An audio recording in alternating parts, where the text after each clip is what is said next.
semua, kembali lagi sama aku Sata, mahasiswa Teknologi Pangan Universitas Diponegoro. Di video kali ini aku mau bahas tentang uji hedonik dari 5 rasa. Dan sebelumnya aku udah bahas tentang uji ranking. Nah, tapi sebelumnya buat teman-teman yang belum tahu mengenai uji hedonik, aku mau ngasih tahu. Jadi uji hedonik adalah penilaian individu penulis mengenai tingkat kesukaan terhadap sampel yang dinilai. Uji hedonik itu pengujian pada analisis sensoris organoleptik untuk mengetahui besaran kualitas produk sejenis dengan memberikan skor untuk mengetahui tingkat kesukaan. Tingkat kesukaan itu ada skalanya seperti sangat suka, agak suka, sedikit suka, dan tidak suka. Di video kali ini aku mau nguji 5 rasa, ada asin, asam, manis, pahit, kemudian umami. Di setiap sampelnya itu aku pakai 3 produk. Di sini asin aku pakai keju dari Procis, kemudian ada keju Mac, dan ada keju Kraft. Terus yang kopi rasa pahit ada Kapal Api, kemudian ada Top Kopi, dan ada Nescafe. Habis itu di jeruk rasa asam ada jeruk lemon, jeruk nipis, dan jeruk limau. Di sini juga ada manis, ada teh dari Presti, kemudian ada teh botol, teh kotak ini maksudnya, dan ini ada teh botol. Dan yang terakhir yang paling disukain itu ada snack. Di sini pakai Citato Light rasa rumput laut, kemudian Potabi juga rasa rumput laut, dan ada juga Taro varian rumput laut juga.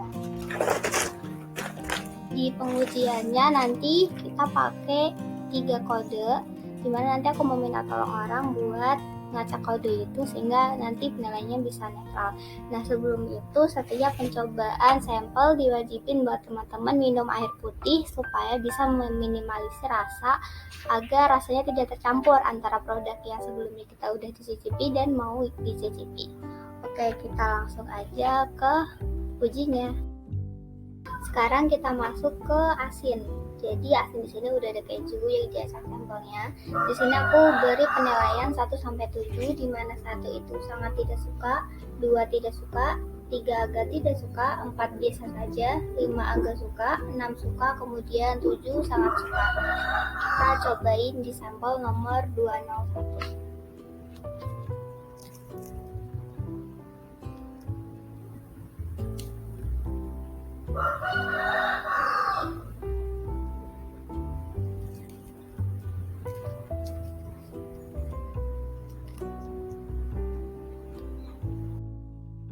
Sampel 307.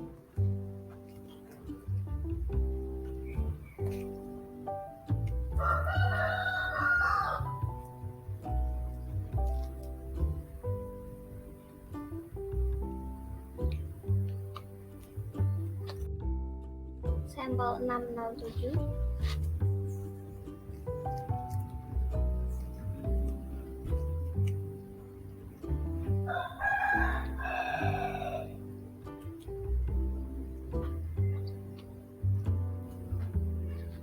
Oke, tadi udah nyobain. Sekarang nilai dari aku yang sampel 201 itu sangat suka, 307 suka, kemudian 607 itu agak suka. Di sini aku mau bahas mengenai uji organoleptik dari keju. Jadi dari keju ini, rasa keju kan ada asin, kemudian yang ini ada sedikit rasa masam. Rasa asin itu berasal dari susu dengan penambahan garam, di mana sedikitnya garam ditambahkan akan mempengaruhi tekstur dari keju, yaitu kering dan keras. Kemudian tekstur dari ketiga sampel ini lemak dan lembut.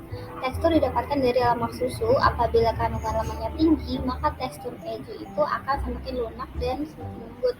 Apabila lemaknya rendah, maka tekstur juga akan berpengaruh. Nah, aroma dari keju ini ketiga-tiganya aroma khas keju, yaitu susu, aromanya kuat. Ini berasal dari lemak volatil susu seperti ada butirat, ada kaplat, ada kaprelat, dan ada kaprat. Warna keju juga kekuningan, namun ini ada yang kuning, di mana warna kuning keju ini berasal dari pigmen kuning yaitu karoten yang larut pada lemak, di mana perbedaan warna ini dipengaruhi oleh komposisi beta karoten pada keju, sehingga warnanya itu berbeda dari sampel 201, 307, dan 607. Masuk ke yang rasa kedua, ada rasa asam. Di sini udah ada 3 sampel.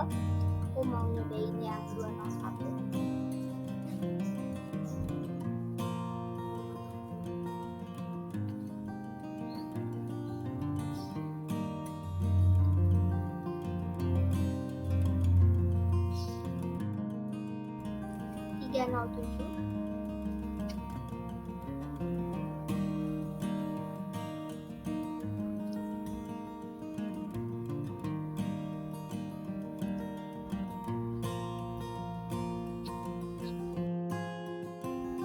Ada 607.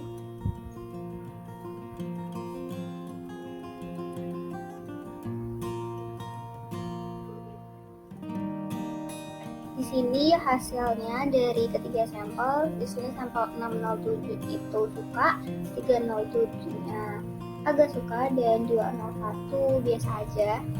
Aku mau bahas, jadi asam pada jeruk itu berasal dari asam sitrat yang terkandung pada jeruk. Jeruk limau itu mengandung asam sitrat yang lebih banyak dibanding jeruk yang lain, sehingga memiliki rasa yang lebih asam. Kemudian aroma khas dari jeruk itu asam karena memang terdapat asam alami yang memberikan aroma tersebut, sehingga jeruk digunakan untuk menghilangkan bau atau aroma amis pada bahan pangan yang akan diolah seperti ayam, ikan, seperti itu. Terus aroma khas lemon itu ada beberapa jeruk ya, buah lemon itu memiliki aroma lemon, di mana mengandung senyawa limonin. Limonin itu jenis komponen kimia dalam minyak atsiri berupa terpen. Senyawa ini memiliki aroma wangi dan aroma khas lemon atau jeruk. Warnanya kuning bening namun ada endapan. Kemudian warna ekstraknya itu ya kuning bening cerah gitu. Tekstur dari ketiga jeruk ini cair. Masuk uji yang ketiga, yaitu ada rasa manis. Di sini sampel 201.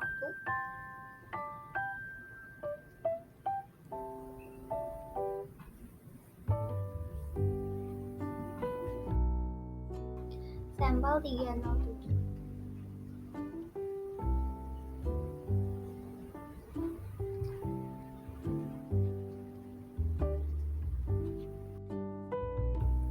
Sampel 607.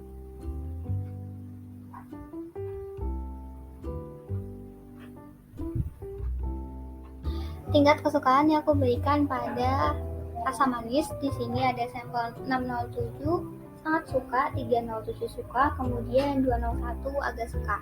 Nah, di sini aku mau bahas rasa manis. Rasa manis dari ketiga teh ini disebabkan oleh penambahan gula. Gula berfungsi sebagai penambah rasa manis pada teh. Kemudian selain itu ada rasa sepat. Tadi yang tengah ada rasa sepat yang dihasilkan dari senyawa tanin. Kemudian aromanya khas teh yang ditimbulkan dari adanya oksidasi senyawa polifenol pada proses pembuatannya. Tiga-tiganya itu bau melati karena memang varian rasa melati atau jasmine. Nah, warna dari teh ini terjadi atau berasal dari pengeringan daun teh. Kemudian semakin lama dan semakin tinggi suhu yang digunakan, maka warna teh yang dihasilkan akan semakin gelap.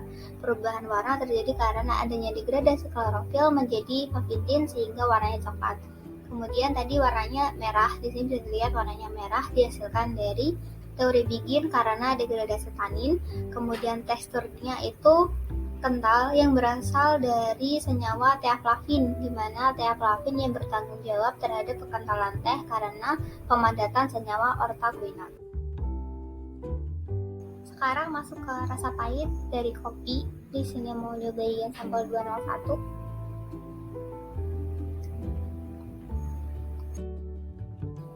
Sampel 307.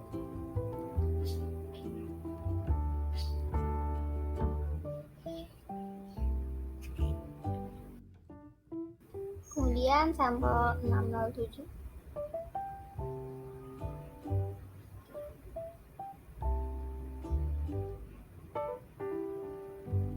Di sini mau bahas hasil di mana sampel 201 nilai aku suka, 307 itu biasa aja, kemudian 607 itu dari aku agak suka. Rasa pahit dari kopi itu berasal dari kandungan kafein yang ada pada kopi. Kemudian di sini ada rasa masam yang aftertaste itu berasal dari asam porogenar. Rasa dari kopi juga dipengaruhi oleh senyawa yaitu volatil, trigononeli, asam amino, serta peptida. Aroma khas kopi berasal dari penyengaraian waktu proses pembuatan kopi. Warna seduhannya itu hitam berasal dari penyengaraian juga. Semakin lama penyengaraian jadi warnanya nanti warna biji kopi itu akan semakin hitam. Tekstur dari kopi itu sesuai dengan penyeduhannya. Semakin banyak air yang ditambahkan, teksturnya akan cair. Begitu sebaliknya. Kemudian partikel kopi membentuk cita rasa kopi, seperti gula sederhana, asam amino, serta lemak yang terlarut dalam air seduhannya. Di sini masuk ke yang rasa kelima, yaitu rasa umami. Aku mau nyobain pada sampel 201.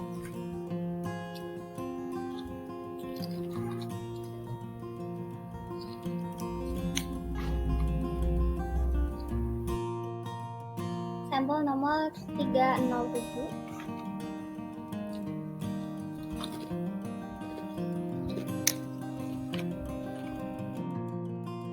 Yang terakhir 607.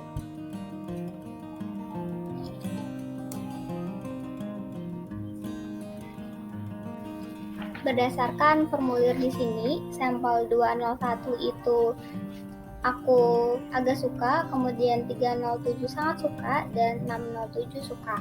Oke, rasa dari ketiganya ini gurih, asin, dan umami, di mana rasa itu berasal dari BTP yang ditambahkan pada produk. 3 sampel ini juga memiliki rasa rumput laut, di mana karena memang ditambahkan oleh perasa rumput laut. Rasa rumput laut ini mengandung asam amino glutamat yang menambah umami pada produk. Aroma khas rumput laut juga berasal dari penambahan hal itu. Kemudian warna kuning kecoklatan ini putih kekuningan. Ini berasal dari penggorengan, di mana saat penggorengan akan menyebabkan viskositas minyak meningkat sehingga mudah menempel pada snack dan mengubah warnanya.